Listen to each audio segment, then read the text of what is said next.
क्या आपने कभी सोचा है कि क्लीन क्राफ्ट की फ्रेंचाइजी लेके आपकी प्रॉफिटेबिलिटी क्या रह सकती है, आरओआई कितनी जल्दी आ सकती है और आप ब्रेक इवन पे कब पहुंच सकते हैं? Hi, my name is Himanshu Sherao. I am CEO and founder of Clean Craft. मैंने हमेशा प्रॉफिटेबिलिटी और अर्ली आरओआई को अचीव करने के लिए ही मेहनत की है। ये सबसे इंपॉर्टेंट फैक्टर है जब भी आप किसी फ्रेंचाइजी बिजनेस के बारे में सोचते हैं। Understanding when you will achieve your ROI and when you will achieve your break even is very crucial। ये आपको एक रियलिस्टिक जो है अप्रोच देता है और आप अपने फाइनेंशियल जो आपकी जर्नी है उसको भी आप बहुत अच्छे से प्लान कर पाते हैं। इस वीडियो को लास्ट तक जरूर देखिएगा क्योंकि इसमें मैं आपको ये भी बताऊंगा कि आपके साथ चीटिंग कहाँ पे होती है और एक हाइपोथेटिकल डेटा या हाइपोथेटिकल अजम्पशंस पे ROI कैसे बनाई जाती है। और सबसे इंपॉर्टेंट, आपको किन चीजों का ध्यान रखना है जब भी आप लॉन्ड्री फ्रेंचाइजी की ROI शीट को पढ़ते हैं। जो हमारी ROI शीट है वो मैंने डिस्क्रिप्शन बॉक्स में रख दी है। डिस्क्रिप्शन बॉक्स आप बाद में खोल के देख सकते हैं, उसमें आपको एक लिंक मिलेगा जिससे हमारी ROI शीट डाउनलोड हो जाएगी। अगर आप कोटेशन और ROI शीट चाहते हैं तो आप हमारे IVR नंबर पर कॉल कर सकते हैं जो है 8800771349। अगर आपकी कोई क्वेरी है तो आप हमें कमेंट बॉक्स में भी लिख के बता सकते हैं।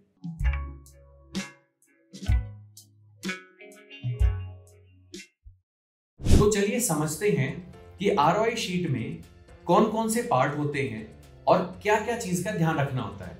जो सबसे पहला पार्ट होता है वो होता है नंबर ऑफ साइकिल्स जो आप अचीव कर सकते हैं एक दिन में, और शिफ्ट। ज्यादातर जहां पे चीटिंग होती है वो होती है शिफ्ट में, ज्यादा प्रॉफिट दिखाने के लिए, क्योंकि मशीन की कैपेसिटी कम होती है इसलिए शिफ्ट के टाइमिंग्स 12 घंटे कर दिए जाते हैं। एक चीज आप समझिएगा, जो गवर्नमेंट ऑफ इंडिया है वो आपको एक लिमिटेड टाइम फ्रेम देती है जो स्टेट टू स्टेट वेरी करता है। 12 घंटे की शिफ्ट बिल्कुल भी नहीं होती है। ये कोई इंडस्ट्रियल रेवोल्यूशन नहीं है जहां पे आपको 16 घंटे काम करवाया जाएगा। ज्यादातर जो लॉन्ड्री में शिफ्ट होती हैं वो आपकी सुबह 10 बजे से 7 बजे तक की होती हैं और उसमें जो शिफ्ट टाइमिंग होता है वो 9 घंटे होता है। इसमें जो आपका लंच पीरियड होता है वो 30 मिनट्स का होता है, लेकिन 30 मिनट्स के पीरियड में आपकी जो मशीन है वो हमेशा चलती रहती है और जो है लोड वॉश होता रहता है या ड्राई होता रहता है। तो एक ये जो चीज है बहुत इंपॉर्टेंट है जो आप देखिएगा। यूजुअली ड्राई क्लीन और लॉन्ड्री की जो साइकिल होती है वो 40 to 45 मिनट्स होती है। वॉशिंग जो आपका ड्राइंग टाइम होता है वो भी 45 to 30 मिनट्स का होता है, जो हमने क्लियरली मेंशन किया है उसके फर्स्ट पार्ट में। तो अगर आप 8 आवर्स से 9 आवर्स की शिफ्ट में देखते हैं तो आपको पता चलता है जो total number of cycles possible है वो है 10 to 8, चाहे वो वॉशिंग और ड्राइंग हो। और हमने ये देखा है कि जब भी लोड आता है पूरे साल में 12 के 12 महीने में वो हमारा हमेशा मिक्स लोड आता है। तो जो एवरेज साइकिल पॉसिबल है दैट इज 10 to 12। जो सेकंड पार्ट एक डिस्क्रिप्शन होता है। तो अगर लॉन्ड्री की बात की जाए तो 1 किलो जो लॉन्ड्री है उसमें आपके 4 कपड़े आते हैं और ड्राई क्लीनिंग के कपड़े आपके 3 से 4 आते हैं। तो लेट्स टेक कि हमारे 4 कपड़े लॉन्ड्री में आते हैं और 3 कपड़े जो है आपके ड्राई क्लीनिंग में आते हैं। इसमें मैं एक नया कंसेप्ट भी आपको समझाना चाहूंगा जो फ्रंट लोड के मशीन का होता है। देखिए, जो फ्रंट लोड की मशीन होती है वो उसमें मैकेनिकल एक्शन जो आपका होता है वो अप एंड डाउन होता है, जैसे धोबी जो है कपड़े को पटकता है।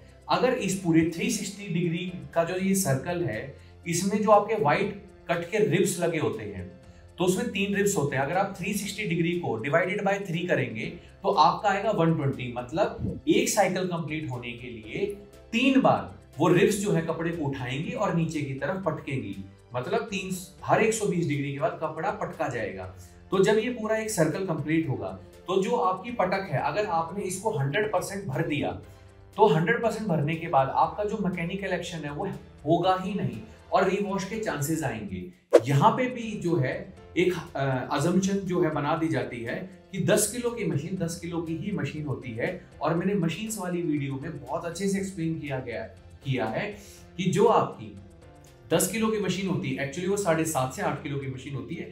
डिपेंड कि आप उसमें कौन सा फैब्रिक क्लीन कर रहे हैं। अगर आप 10 किलो की मशीन में जो कि उसका वेट है आप 10 ही किलो कपड़ा डाल देते हैं तो उसके अंदर जो मैकेनिकल एक्शन होगा ही नहीं। तो मतलब जब आप उसको 7.5 मतलब 25 से 20% कम भरेंगे जो कि उसका ड्राई वेट है, जब वो कपड़ा सोक हो जाएगा वाटर में तो वो श्रिंक हो जाएगा और उसकी जो पटक है वो बहुत अच्छे से आ पाएगी जब मैकेनिकल एक्शन हो पाएगा।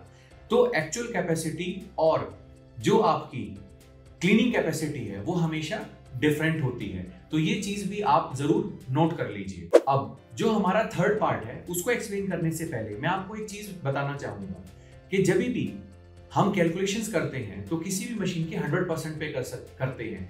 फॉर एग्जांपल, जो आपकी मारुति कोई कार आती है या किसी भी आप कंपनी की कार देखते हैं, उसमें जो स्पीड लिमिट होती है वो 220 होती है, क्योंकि उसकी इंजन की स्पीड हमेशा टेस्ट की जाती है विदाउट वेट।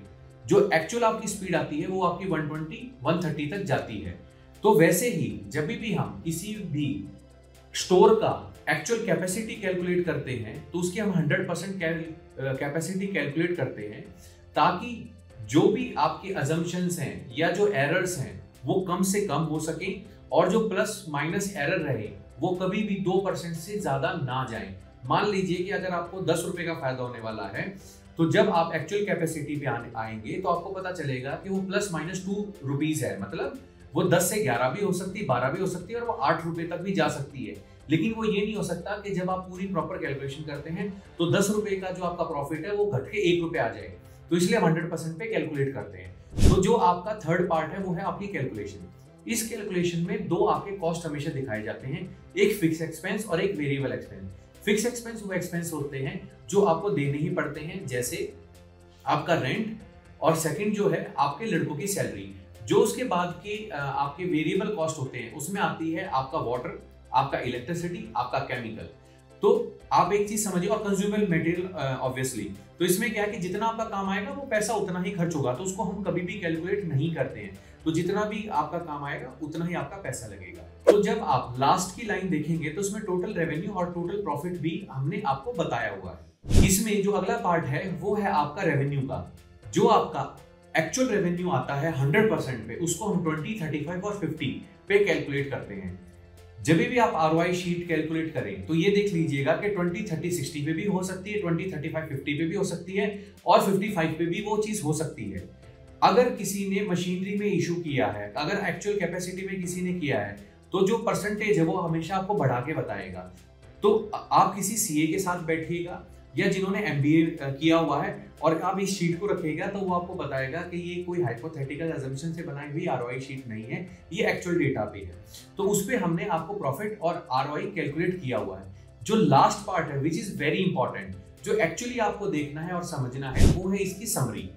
जो समरी है उसमें हमने आपको बताया है कि 20% पे, 35% पे और 50% पे कितना आपका एक्चुअल रेवेन्यू आएगा और कितना आपका टोटल प्रॉफिट होगा।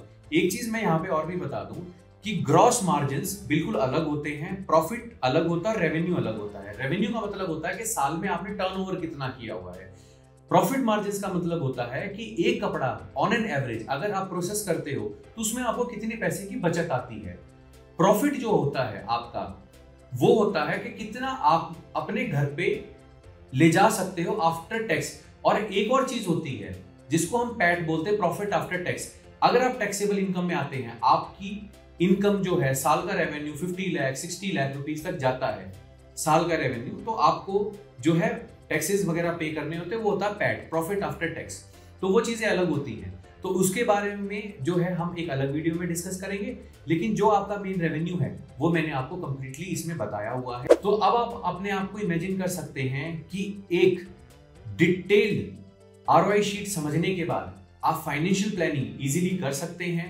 यूजुअली जो आपका ब्रेक इवन आता है वो आपका 4 से 6 महीने में आता है, और 2 से 2.5 साल मैक्सिमम में आपकी ROI जो है वो कवर हो जाती है। अगर आप जानना चाहते हैं फाइनेंशियल प्रोस्पेक्ट ऑफ क्लीनक्राफ्ट, तो आप हमें कॉल कर सकते हैं। I am waiting for your call. Thanks for watching this video and see you in the next video.